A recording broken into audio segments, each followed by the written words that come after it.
I once took part in a commander's meeting in Bad Rabka, which was chaired by Dr. Schongarth. An SS Führer who was stationed in Lublin brought a piece of soap with him. It was an experiment which, on the orders of Polizeiführer Globokznik, had been made out of Jewish corpses.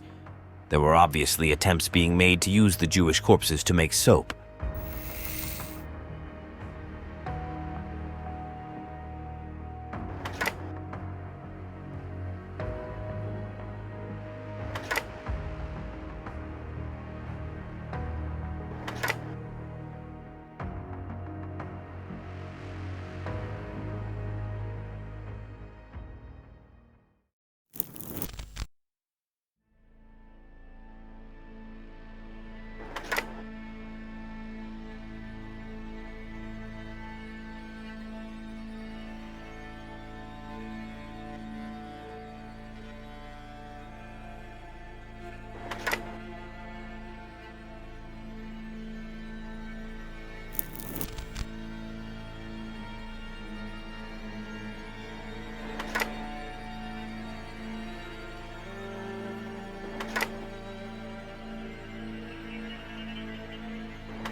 The pit had to be dug to precise measurements which would be given to us at the time. On arrival of the Commandant Rosenbom, we had to make ourselves scarce and hide in the bushes with our backs to the pit. On the sound of a whistle, we would return to the pit and work to instructions, which meant arranging the dead bodies and then filling the pits to a level. Of course, some of us looked at what was going on. Groups of people were brought to the edge of the pit and made to undress. Then they were positioned at the edge and shot in the back of the head. The shouts and screams were terrible.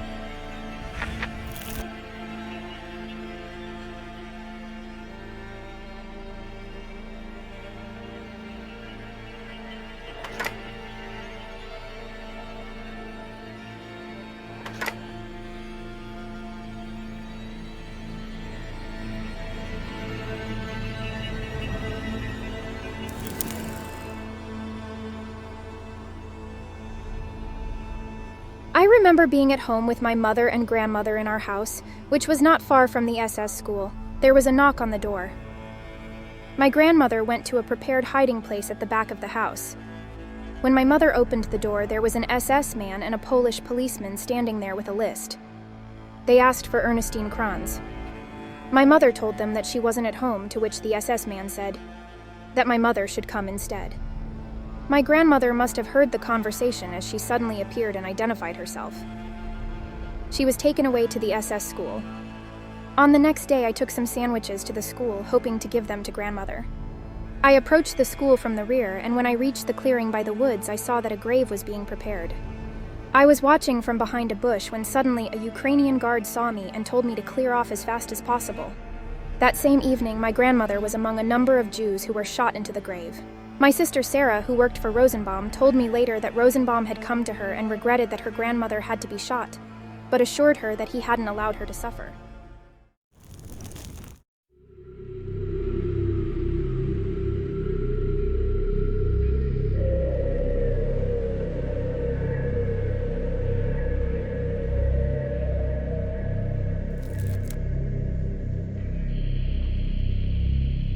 I was living in Rabka with my mother, in a house within a few hundred yards from the SS school.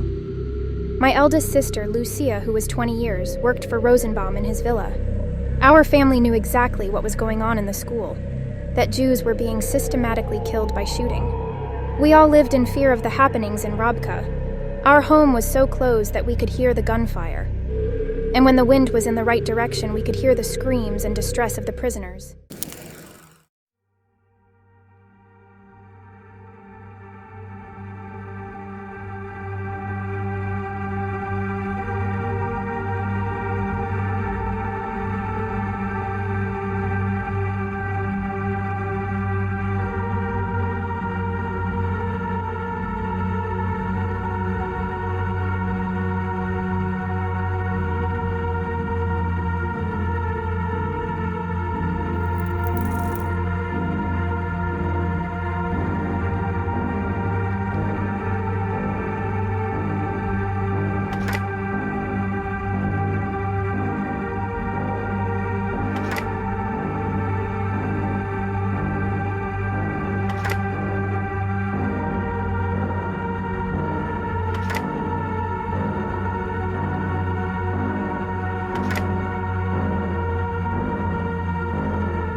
Untersturmführer Wilhelm Rosenbaum was the worst of all the Gestapo men in the Rabka district. The others tried to hide their barbaric acts by committing them some distance outside the town. Rosenbaum and Heinrich Hamann, head of the Gestapo in Novi Targ, committed the atrocities in broad daylight for all to see. Rosenbaum's favorite place for executions was the densely populated Salona quarter. The doctors in the sanatoriums complained that the cries and shootings disturbed their patients, but Rosenbaum paid the complaints not the slightest heed.